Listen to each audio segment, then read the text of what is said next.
It is clear that we cannot accept the status quo when it comes to the high cost of living. The 17-bill packet covers 3 areas in which Governor-elect Abigail Spanberger's administration will work with the Democratic-controlled General Assembly to bring down costs in health care, energy, and housing. Starting in January, we will begin delivering on these priorities and policies that the people of Virginia voted for back in November. The bills are a combination of new proposals and legislation that was passed in previous years but vetoed by outgoing Republican Governor Glenn Youngkin. On health care, there are proposals to bring down prescription drug costs and to create a pilot program to help Virginians who will be impacted by the loss of the Affordable Care Act subsidies at the end of the year.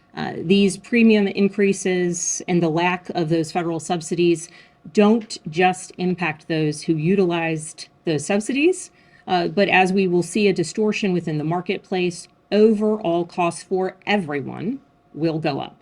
On housing, they're supporting legislation to support renters and several bills aimed to protect or expand affordable housing. The impact is not just on those who depended on those affordable housing units, but it increases prices across the board. In a statement, Republican House Minority Leader Terry Kilgore said at first glance the plan appears to be focused on the right priorities, but he said he's concerned over how they're being addressed and that it could lead to more costs for Virginians. Similar comments from the outgoing governor in his budget presentation Wednesday, where he warned lawmakers not to take actions that could drive away business, like repealing right to work or rejoining the regional greenhouse gas initiative known as RGGI. Rejoining RGGI would mean imposing $500 million on Virginians' electricity bills.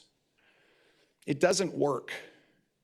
You don't need it. Spanberger called those comments contradictory as Youngkin was using RGGI funds in his budget to cover a possible loss of federal emergency management funds and added some of the legislation in this packet received bipartisan support in the past. We were actually leveraging RGGI dollars for weatherization projects as prescribed by the programmer.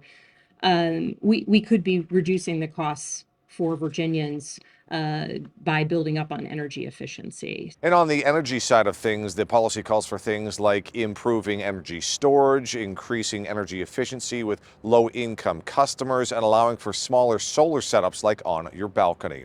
At the state capitol, Cameron Thompson, CBS 6 News.